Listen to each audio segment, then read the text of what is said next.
Hi, my name's Emma Castiglione. For my final presentation, I decided to research the adaptation to sea level rise in India and Bangladesh, focusing on the Sundarbans region. Sorry if I'm saying that wrong. So this is just a table of contents of what my presentation is going to go over. It's about 15 slides, but we have an introduction, the overview of sea level rise and the regional relevance, problem statement, key challenges faced by India and Bangladesh, study objective and scope, purpose and geographic focus on the Sundarbans. I don't know how to pronounce that, I'm sorry.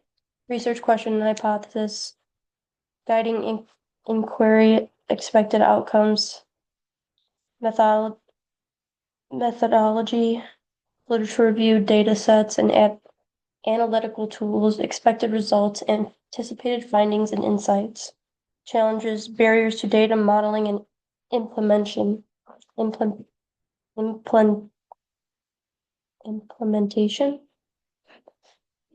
support required, resources, and collaborations needed, conclusion and next steps, final thoughts, and proposal trajectory. References, the key sources, and bibliographic citation. So the first slide is introduction / the problem statement. Basically just going over what the sea level is, what sea level rise is, and why it matters for South Asia and how it's affecting the areas. Sea level rise is a direct result of global warming caused by melting of glacier and polar ice caps, thermal expansion of seawater, global average sea rise has risen by 20 centimeters since 1900s. Why it matters for South Asia. South Asia is a dense coastal population, low-lying geography, and limited adaptive infrastructure. Vulnerabilities are intensified by poverty, rapid urbanization, and climate-sensitive livelihoods. Both countries face frequent cyclone and storm surges, salinization of freshwater and farmland, high pollution densities in coastal areas, and the Sundarbans, a critical focus. Sundarbans is the world's largest mangrove forest and the World Heritage Site, home to over 4.5 million, already experiencing early impact of rising seas. Act as a natural buffer but is rapidly degrading. Sea level rise is not a distant threat, it is a present reality for coastal South Asia. The study objective and scope. Overall objective to assess impacts of sea level rise on coastal communities in India and Bangladesh, focusing specifically on population displacement, agriculture productivity, public health outcomes. The geographic scope. Primary study area, the Sundarbans region, a transboundary mangrove ecosystem covering West Bengal, India, I can't say that word, and Bangladesh. Why the Sundarbans, highly vulnerable to even small changes in sea level, supports over 4.5 million people in climate-sensitive livelihoods, fishing, and agriculture, serves as a natural buffer against storms and tidal surges, but is rapidly degrading due to SLR or sea level rise and human pressure. Key focus areas, the environmental impact, mangrove loss, saltwater intrusion, and habitat degradation, social economic impact, risk of displacement and induced migration, declining crop yields and food insecurity, strain on public health systems, policy and adaptation strategies, infrastructure resilience, manage retreat relocation plans, and community-based adaptation efforts. Research question and a hypothesis. How can communities in the Sundarbans region adapt to the challenges posed by sea level rise? This question is designed to explore the extent of sea level rise impacts on livelihood, health, and settlement patterns, the resilient capacity of vulnerable communities, the effectiveness of various adaptation strategies, both planned and spontaneous. Why this question matters. As I've said in the previous slides, over 4.5 million people depend on the Sundarbans ecosystem for survival. Climate-induced changes are already forcing migration and land use shifts. There is an urgent need to understand what works where and why before adaptation becomes reactive rather than proactive. This is just the previous slide continued. I ran out of room, so the hypothesis: sea level rise will necessitate significant relocation from low-lying coastal areas in the Sundarbans, resulting in reduced agricultural productivity and worsening public health outcomes unless coordinated and community-based adaptation strategies are implemented. Breakdown of the hypothesis: basically, the displacement, rising seas, and increased salinity will force people to inland. Agriculture loss, crop yields will decline due to soil salinization and waterlogging. Health risks: increase of vector-borne and waterborne diseases will be expected to come.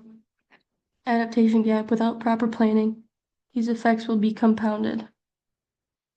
Testable assumptions: climate-induced migration correlates with SLR exposure zones. Agricultural productivity is sensitive to changes in soil salinity and flood frequency. Health outcomes: rise in highly exposed districts. Community-based strategies can reduce vulnerability and improve resilience. Methods and literature review. Purpose of the literature review: to systematically explore existing research on climate-induced migration, agriculture impacts on sea level rise, health consequences linked to climate variability, adaptation strategies and policies, responses in coastal Asia. The review strategy: just the databases I used. Inclusive criteria, peer-reviewed articles.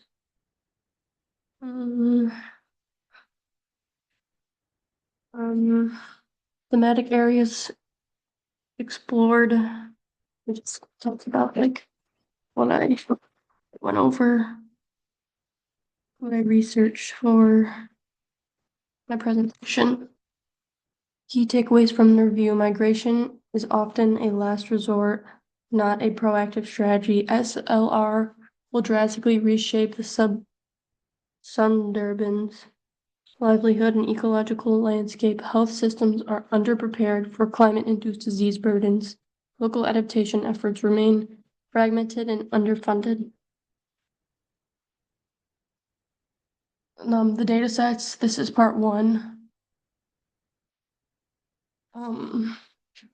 So the source I used, and then the variables: sea level rise, temperature, precipitation, application, input for sea level rise modeling, scenario analysis for agriculture and health forecasting, visualization of climate stress in GIS, the population data, the sources that I used, and then the variable: population density, household data, migration status, literacy, economic activity, application, identifying high-risk populations in inundation zones, estimating displacement and relocation needs, socioeconomic vulnerability mapping.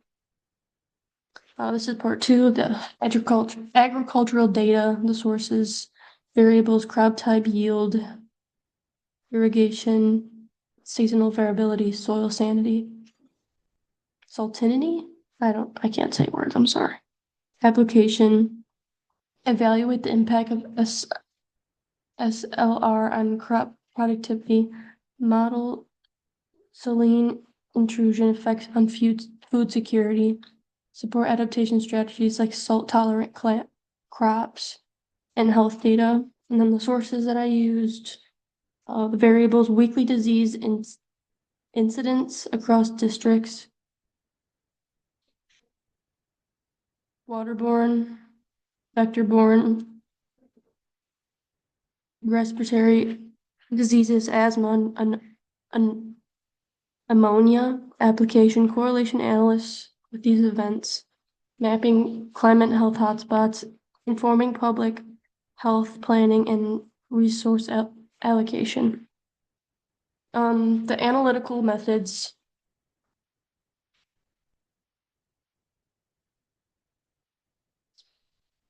Battle analysts, coastal inundation maps based on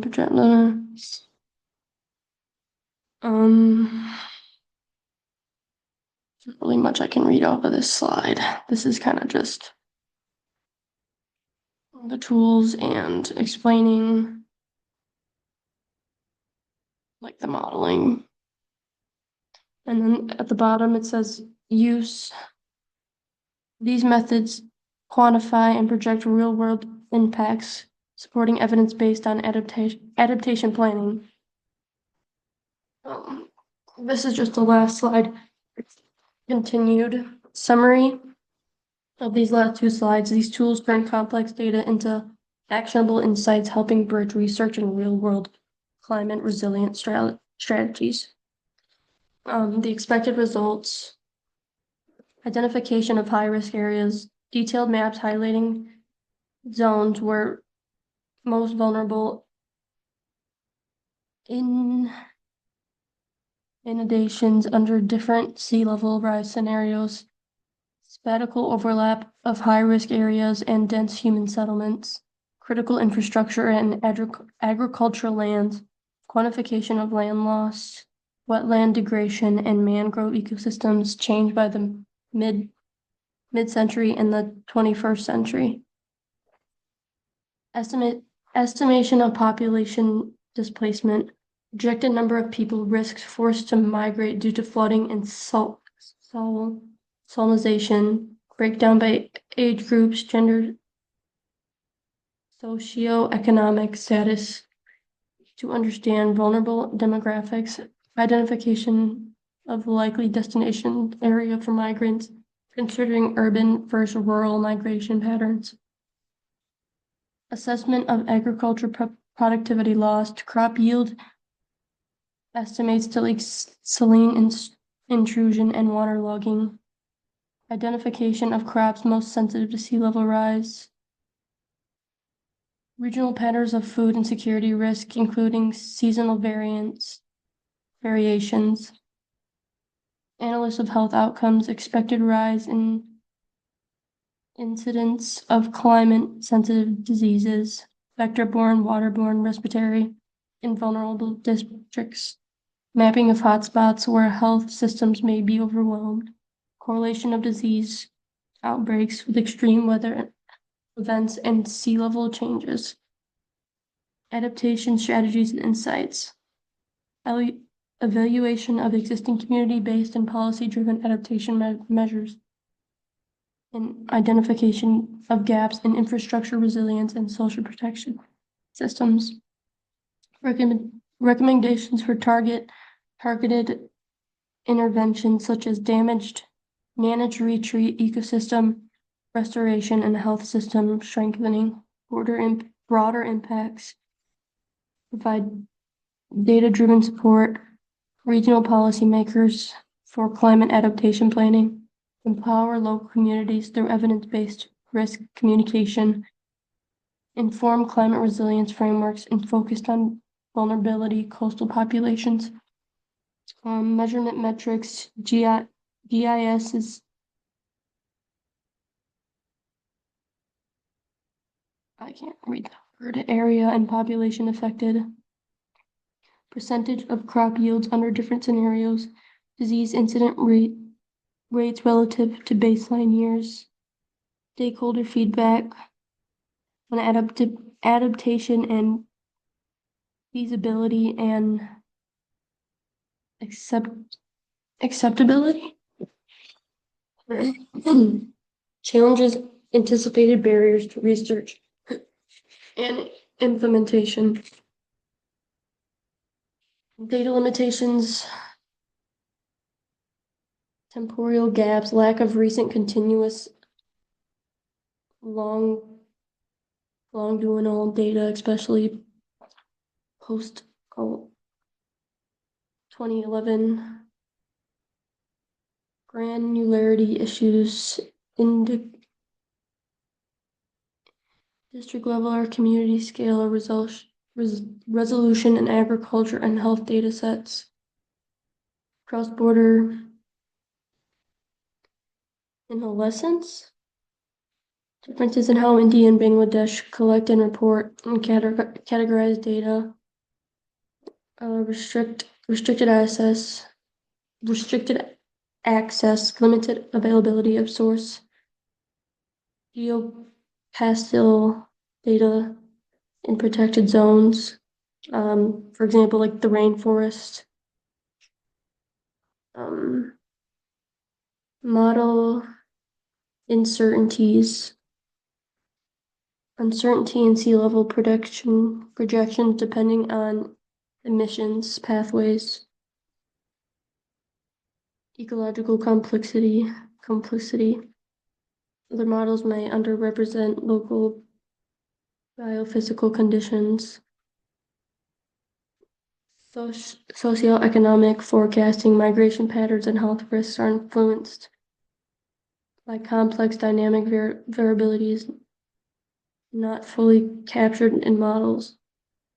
Stakeholder coordination, community engagement, language literacy, and logistical barriers in conducting household surveys or participatory mapping, difficulty aligning government bodies and academic across borders, policy disconnect, research insights may not be translated into policy without political support or community buy-in. Technical capacity, tool access, limited to licensed GSI software,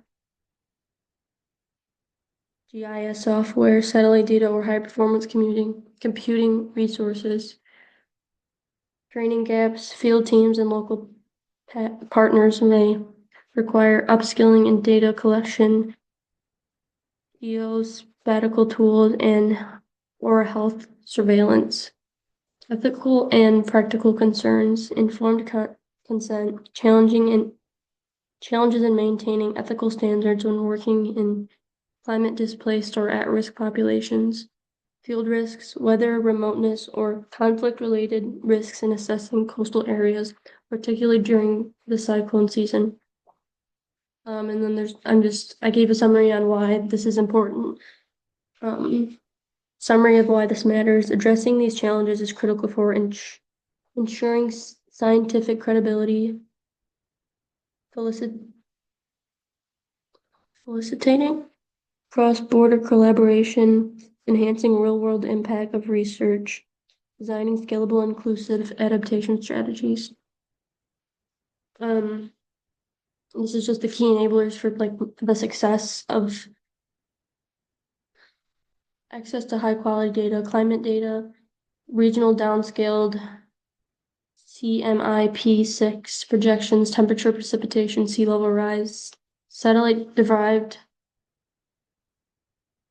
salinity maps, population and migration data, recent district migration flows and census updates, gender disaggregated data on displaced households, health data, expanded access to EpiSlam, state-level disease surveillance systems, hospital admissions and data Sidronic record from rural health centers. Agriculture data, crop yield, and soil health data sets from government and NGO-run programs, seasonal irrigation fertilizer usage patterns, technical resource and software tools, the GSI software, license to ArcIGS or GSI, GIS, or expanded training in QGIS, or field terms, remote sensing or coastal change detection. Modeling platforms, sea level affecting marshes model, or other known as SLAM, with expert configuration, statistical packages for analytics, computational infrastructure, cloud computing, or university cluster access, or high volume, spectacle and temporal data processing, collaborative networks, academic partners, local universities, and research in cross-border academic exchanges for knowledge sharing and data validation, government support, collaboration with planning environmental ministries, access to adaptation programs, pilot innovative already in place, the community engagement partners for grassroots organizations for survey implementation, community workshops on climate risk awareness, participatory adaptation planning, capacity building, and field support training workshops, GIS and health surveillance for local researchers and implementers, data literacy and visualization for NGOs and local officials, logistical support, safe and sustainable access to remote sub-Darien villages, translation, transportation, and permissions for cross-border field work. Oops.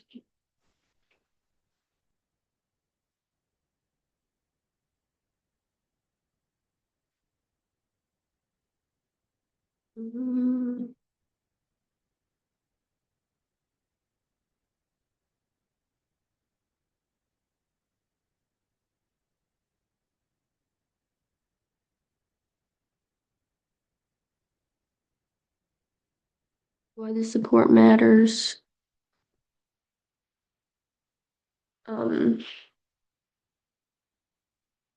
Without the right technical, institutional, and community support, research accuracy may decline due to poor data quality. Implementation of recommendations may stall. Local ownership and scalability adaptation strategies could be lost.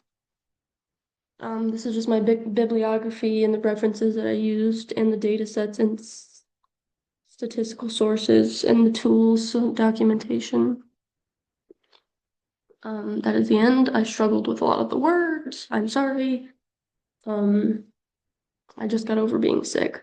I don't know if you can tell in my voice, but